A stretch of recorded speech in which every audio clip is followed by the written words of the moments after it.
Assalamualaikum warahmatullahi wabarakatuh. Rekan-rekan yang berbahagia, berjumpa kembali bersama saya di channel MNR Kanada ini. Mudah-mudahan senantiasa diberkahi Allah. Di depan kamera ini ada pelang, kawan-kawan. Tadi kalau kita perhatikan tulisan Arabnya, Bidayatut Tawaf. Bidayatut Tawaf itu artinya adalah start atau permulaan seseorang ketika melaksanakan tawaf. Kali ini kawan-kawan yang berbahagia, saya tidak meliput pelaksanaan sholat, tapi saya ingin meliput seputar Ka'bah, ya, seputar bangunan Ka'bah. Karena hari ini kalau kita perhatikan kawan-kawan, ya, nah ini Ka'bah ini sudah agak berubah.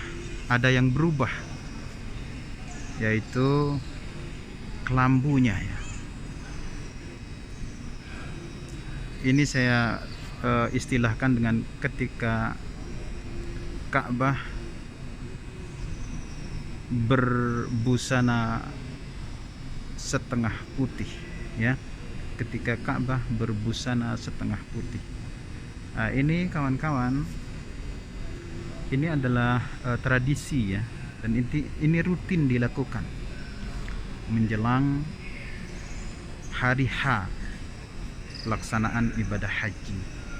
Ya, kawan-kawan yang berbahagia, jadi bisa kita saksikan dengan begitu jelas bahwasanya Ka'bah saat ini sudah berbusana setengah putih dan dinaikkan kelambunya.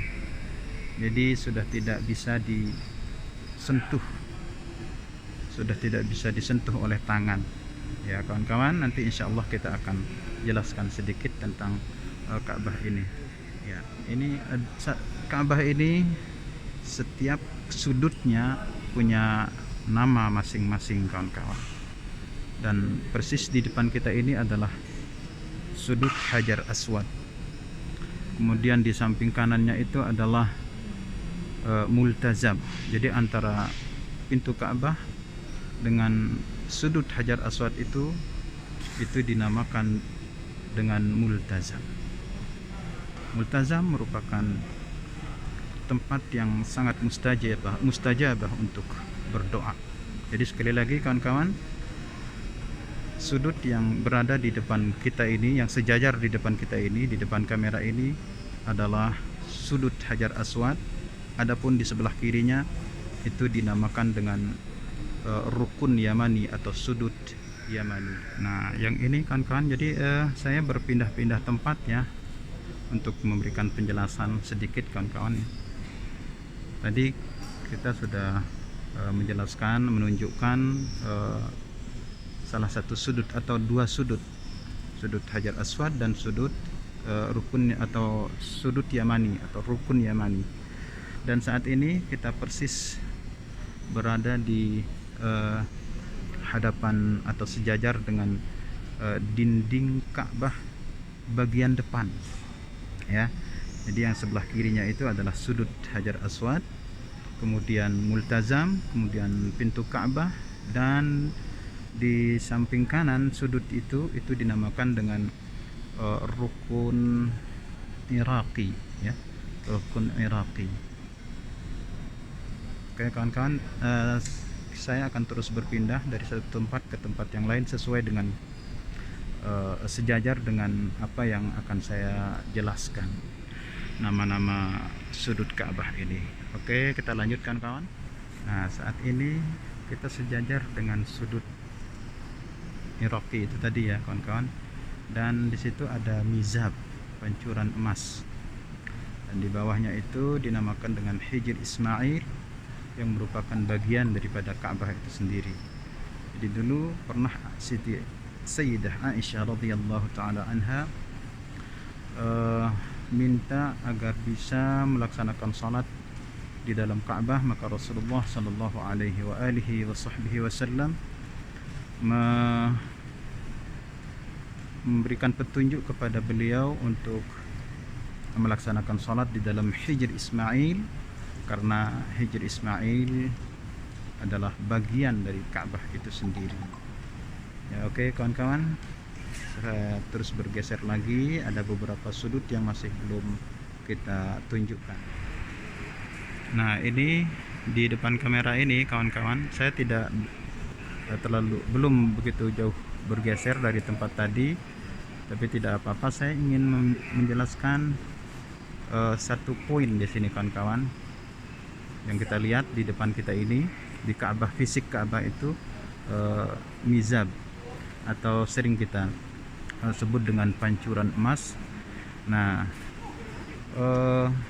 ada satu poin yang ingin saya tegaskan, bahwasanya para masyayikh, guru-guru kita, ya apalagi terutama para masyayikh yang bermadhab Al-Ahnaf, ya, bermadhab Imam Abu Hanifah, mereka selalu memilih tempat duduk persis sejajar di depan dinding Ka'bah yang ada mizabnya ini kawan-kawan, yang ada Hijr Ismailnya itu, ya. Jadi mereka selalu memilih tempat duduk yang sejajar dengan dinding Ka'bah yang di situ ada mizabnya.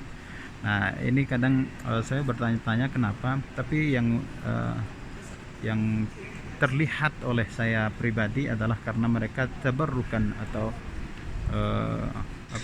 tabarrukan, kemudian tafaulan, ya, dengan mizab itu sendiri kan, karena di situ air hujan itu turun, ya, dari mizab, dari pancuran emas itu.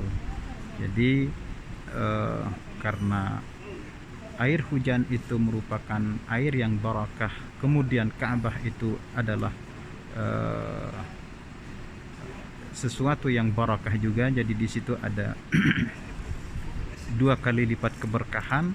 Nah, maka dari itulah insyaallah, jadi mereka para masyayikh tafaulan mengambil barakah, mereka selalu mengambil tempat duduk yang sejajar persis di depan dinding Ka'bah yang ada mizabnya.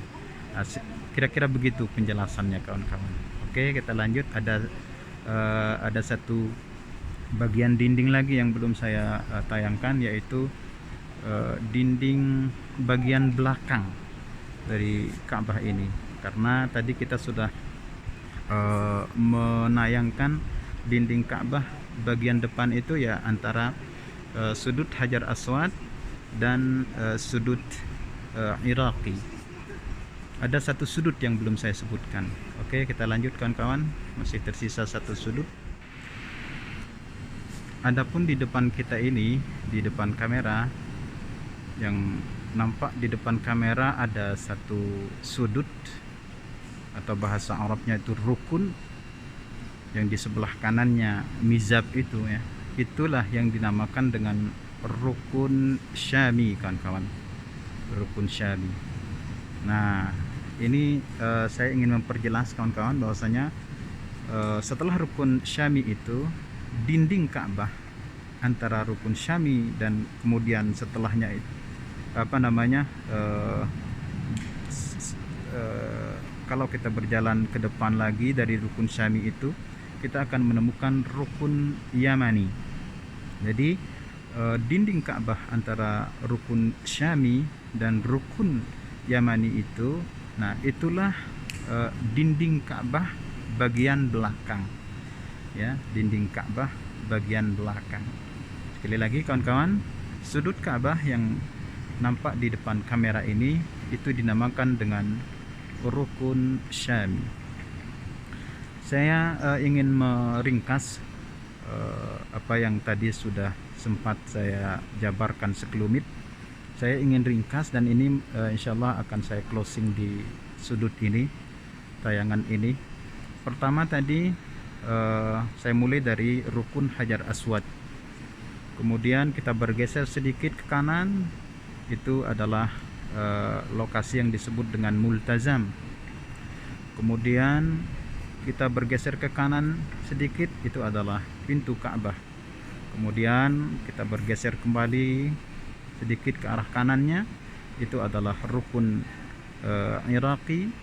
Kemudian di situ setelah itu mizab, pancuran emas, dan di bawah pancuran emas itu adalah Hijr Ismail yang merupakan bagian daripada Ka'bah.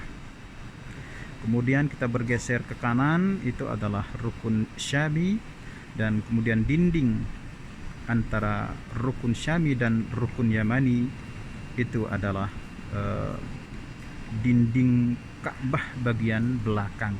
Sedangkan dinding Ka'bah bagian depan itu adalah antara rukun Hajar Aswad dan rukun Iraqi. Nah, kemudian antara rukun Yamani dengan rukun Hajar Aswad, biasanya kalau kita tawaf di situ ada doa khusus doanya, yaitu doa Rabbana atina fid dunya hasanah wa fil akhirati hasanatan wa qina adzabannar.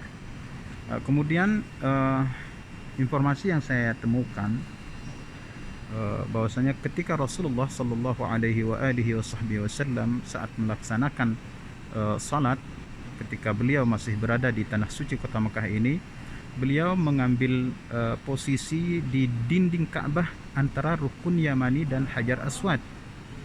Kenapa itu dilakukan? Menurut informasi yang saya dapatkan adalah karena di posisi itulah dua arah kiblat atau dua tempat yang suci atau dua ciptaan Allah Subhanahu wa taala yang suci, yang disucikan, ya, bisa digabungkan ketika menghadap dari arah tersebut, kawan-kawan, dari posisi tersebut. Jadi ketika Rasulullah sallallahu alaihi wasallam menghadap ke Ka'bah di dinding ke dinding antara rukun Yamani dan Hajar Aswad, maka langsung menembus ke Masjidil Aqsa, sehingga Rasulullah saat itu menghadapkan dadanya ke Ka'bah, dan juga bisa langsung dalam waktu yang sama beliau bisa menghadapkan dadanya ke tempat yang suci yang lebih jauh, yaitu Masjidil Aqsa. Nah, demikian barangkali kawan-kawan tayangan singkat ini, mudah-mudahan bermanfaat, dan insya Allah kita akan terus menayangkan informasi-informasi yang baik, informasi yang positif. Sampai di sini dulu, saya tutup, saya closing. Wabillahi taufiq wal hidayah. Wassalamualaikum warahmatullahi wabarakatuh.